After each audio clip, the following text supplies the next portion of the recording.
Hey everyone, welcome back to Instant Gameplay. My name is Shawn, and Happy New Year first and foremost. I know it's been a little while. We did our top 50, and I wanted to do a video a little closer to New Year's, but that's okay, we're making it happen. So Happy New Year, Happy 2021 everybody.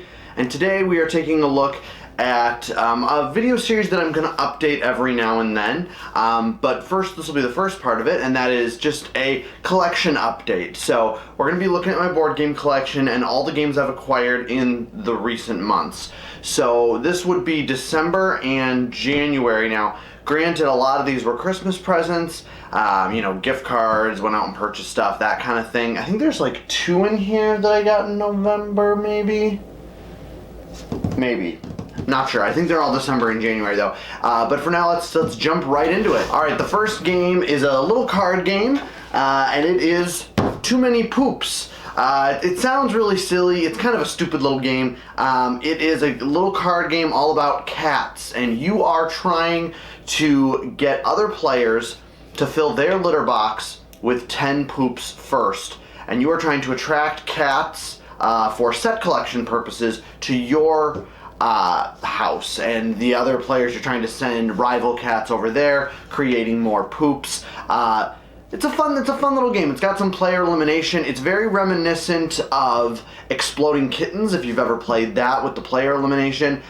So, not my favorite game I've ever played, but it's a fun one. I'll play it now and again, so that is Too Many Poops. Next up, we have a game that actually my daughter received, but in this household, when you receive a board game, it goes into the family collection, and that is going to be Wits and Wagers Family Edition. Now, this game, I actually never played Wits and Wagers. I lied, I've played it once, but that was a long time ago.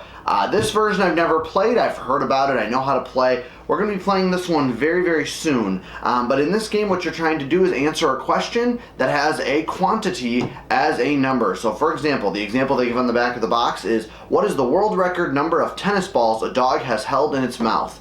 Everybody writes down the answer they think is correct, and then you lay them out in number order, and then everybody bets on which number they think is correct. You can bet on your own number, you can bet on somebody else's, and who's ever the closest, and whoever bet on the closest is going to get points. So that's kind of how that game works. I think this one will go over well for our family. It's very simple, very straightforward, and that is Wits and Wagers Family Edition. Next up, we have a sequel to one of the most beloved horror board games of all time, Betrayal at House on the Hill, but we have the sequel, and that is ScoobyDoo Betrayal at Mystery Mansion.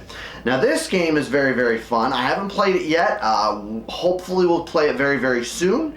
And this particular game follows the exact same rules, pretty much, as Betrayal at House on the Hill. You're building the mansion, you're finding clues, you're finding different things, and eventually the haunt is going to happen, and then someone's going to end up being the traitor. In this particular version, you do play as the characters from Scooby-Doo, and as you play, you will go through the haunted location that you are building, and you will play one of 25 different scenarios that are episodes from Scooby-Doo. The nice thing about this particular version is anybody can be the traitor. It doesn't give a specific person to be the traitor like it does in Betrayal at House on the Hill. So if you're playing with all kids and I'm the only adult, I'll just be the traitor, so that way they don't have to worry about those rule changes. Very, very fun idea behind this. I'm very excited. I've always been a Scooby-Doo fan ever since I was a little kid, so this one I have a feeling will go over very well for our family. Scooby-Doo Betrayal at Mystery Mansion. Next up, we have a expand-alone game, which is for the game Munchkin, and that is, if I can get it here, Munchkin Disney. My brother got me this one for Christmas, so thank you very much. And he knows I like Disney, he knows I like board games, so put the two together and this is what you get. I've played this one with my daughter. I actually taught her Munchkin with this version a couple weeks ago, and she loved it. We've played it a couple times since, and it plays really well. The biggest difference between this version and regular Munchkin is you have a couple new abilities that you can take advantage of, and all the monsters are villains and stuff like that. Very good intro to Munchkin. I really, really enjoyed this one a lot. We will be mixing this one up. My cat is going to say hello. This is Yoshi. Sorry about the cat interruption, but again, Munchkin Disney by Steve Jackson Games. It's a game we've played. It's a game we really enjoy. If you like Munchkin and you like Disney, well, put the two together. I think you'll enjoy this one. That is Disney Munchkin.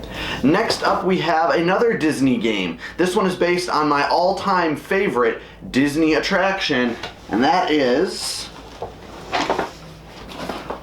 the Haunted Mansion Call of the Spirits game. I've played this one. We played this one. My daughter and I played this. And, you know, it seems like one of those games, yeah, they just put the IP on there and whatever, but it's a very, very good game. Very strong theme, very good, quick, easy family weight game. I really, really enjoyed this one. I don't know, but hopefully it hits my top 50 next year. But this one is really, really nice. You're going from room to room in the Haunted Mansion, collecting different ghosts for set collection purposes, and as you're going through, the hitchhiking ghosts are there to cause mayhem, to screw you up a little bit, and make you potentially lose points at the end of the game. So very, very, very fun game that is Disney The Haunted Mansion Call of the Spirits. Next up, we've got a few, I don't want to say classic games, but games that hadn't been in my collection previously, believe it or not, but I have them now. I've played a couple of them, and we're going to talk about them. So the first one coming up is one from Stonemaier Games, and I love Stonemaier Games, and you guys know that if you watch my top 100, or top 100, top 50 games. Hopefully someday it'll be top 100, but that is this one, and that is Viticulture. I've played the solo version of this. I really, really enjoyed it. Hopefully we'll do a solo playthrough on the channel. Comment down below what games you want to see, and we'll try to make it happen. But Viticulture is a great, great game. Absolutely love it. It's all about making wine. It's a worker placement game. You're going throughout your vineyard, building different structures that will help with your winemaking to try to fulfill orders and, you know, deal with guests and giving tours and crushing the grapes and making them into wine and upgrading your wines and aging your wines. And it's just a phenomenal game. I don't want to go into too much detail because we'll do that when we actually go through the game here on the channel. But Viticulture, absolutely amazing game. I guarantee this will more than likely make my top 50 next year, but we'll have to wait almost a whole year to see that one now, won't we? So that is Viticulture. Next up, we have a cooperative game with a trader, which is the mechanic that I really, really enjoy, and that is Obscurio. Obscurio is, I don't want to say the sequel, but it kind of is to another game, Mysterium. They took things from Mysterium and they reworked it. These guys reworked it into this game, and I haven't played either game, but I know that I haven't had a chance to play this one yet. But Obscurio is really, really awesome. You are playing as a group of magicians stuck in a magic library, and one person is playing the magic book, which is trying to give you clues with these different cards with a bunch of pictures on them, kind of like Dixit. To lead you through the correct door, and the goal is you want to get through, I believe it's 6 doors in order to win the game. There's also a trader in the group who's trying to not have you go through those doors and knows the answers to the riddles that the book is giving you. So very, very cool. I've watched a couple playthroughs. I did a lot of research on this one before it entered my collection. Really, really enjoyed those videos. I think I'm going to enjoy this one a lot when we actually get a chance to play it, and that is Obscurio. Next up is another party game that, believe it or not, was not in my collection, but this is one that I've been wanting in my collection for a while. I finally got a chance to get it, and that is Deception, Murder in Hong Kong. Another party game, really, really great game. Again, did a lot of research on this, and I really enjoy games with hidden roles and, you know, mafia and, you know, werewolf, those types of games, and this takes that to the next level. One person is going to be the forensic scientist, and they are going to be trying to help the rest of the group solve a murder, although one of the other people in the group is going to be the murderer, and they know the solution to the actual crime because they committed the crime. Everybody's going to have different clues in front of them that point to different things, and the forensic scientist is going to be using other cards in the game to help describe to the group what the crime scene was all about. Different, you know, states of the body, the crime scene, the weather, you know, the other people, that kind of thing. A very, very, very interesting concept. I absolutely love it. I can't wait to play it. There's other things you can add to the game. There's, you know, witnesses and accomplices. You can add those in there too. So this one I think will go over really well with the game group, and I can't wait to play it. That is Deception, Murder in Hong Kong. Next up, we have a legacy game. I believe you would consider this a legacy game. Again, from Stonemaier Games. This one I've been wanting for a while. Got it for Christmas, and that is Charterstone. This game is a worker placement game that you build from the ground up. You have a blank board in front of you, and as you play, you're playing through 12 different, 12 different sessions, I guess, or 12 different chapters in the story, and you are building the area in which you're using for worker placement, so putting down stickers on the board to build this area.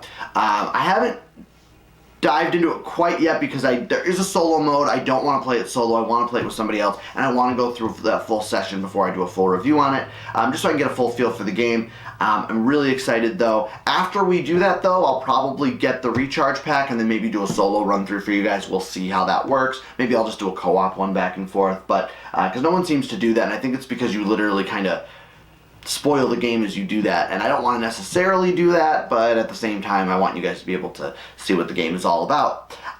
So that's going to be really, really awesome. At the end of the game, you actually get your own personal copy of Charterstone that you can continue to play. It's not like other Legacy games where you kind of have to, you know, chuck the other one out the window because you can't play it anymore. This one you can continue to play, and my finished copy will be different than somebody else's. So that's why I'm very excited for this particular game. We'll get it started pretty soon here, and that is Charterstone. And last but certainly not least is a game that I got. It was my holy grail game for this last year. I actually was finally able to get a copy of it, and to be completely honest, I've played this thing quite a number of times already. This will make my top 50 next year. It's just a matter of where on the list is it gonna fall. If you know anything about me from watching those videos, you know I like horror and you know I like big games. And this is both. This is Nemesis. This game is awesome. I love this game. I played the solo version multiple times already. I really, really enjoy it. But this is literally Alien, the board game. The movie Alien, you know, with Sigourney Weaver. This is the board game version of that movie, just without the actual movie. You can get the license to it, which is fine, but this is what that game is. It is a cooperative game where you're working together to survive on a spaceship that is being overtaken by intruders, is what they call them in this game, but they're aliens. And it's absolutely phenomenal. You're going to move throughout the ship collecting different items that are going to help you in your personal objective. So if you're in a game with somebody else, you're both going to have a personal objective, but you don't know what that objective is. My objective could be very different than somebody else's, and they could be contradictory to each other. So mine could be, you know, make sure the ship survives, and yours could be destroy the ship. Well, those are very contradictory to each other, and we don't know who is going to win on that particular level, but we also don't know each other's objectives. All the while, these intruders are trying to screw things up for us. So it's just an amazing game. I've only played the solo mode on this, but I've played it multiple times. I absolutely love it. I will do a solo run-through of Nemesis for you guys on the channel, but it's a bigger game. It does take a little while, so that probably won't be coming for a little while down the line. I'd like to do maybe some shorter solo games first, but that's going to do it for this list, and that is Nemesis. And that's going to do it for today's video. If you haven't done so already, make sure you hit that subscribe button, hit that like button, give me a thumbs up. Also, hit the bell notification icon so you can be the first to know when more videos are on the way right here on Instant Gameplay. But before we go, we are going to be starting some playthroughs, some solo playthroughs on this channel, and I want to leave it up to you guys. So I'm about to show you 3 games that are going to be up for public vote, and comment down below which game you want me to cover first. The other 2 we'll get to eventually, I'm sure, but I want to give you guys the first option. So first up, your first choice is Viticulture. So we would be going through the solo playthrough of Viticulture, a worker placement game all about making and selling wine. So that's your first choice. If you want to see me play Viticulture, comment Viticulture down below. Your second choice is Wingspan. Again, we'd be going through the solo mode on Wingspan. It's from Stonemaier Games. It's an engine building game about birds. So if you'd like to see me play Wingspan, comment Wingspan down below. And your final choice is Nemesis. Nemesis is a sci-fi horror game. We'll be doing the solo run through on this. If you'd like to see me play Nemesis, comment Nemesis down below. Again, if you haven't done so already, please subscribe, hit the bell notification icon, and give this video a thumbs up. For Instant Gameplay, this is Shawn. Thanks for watching.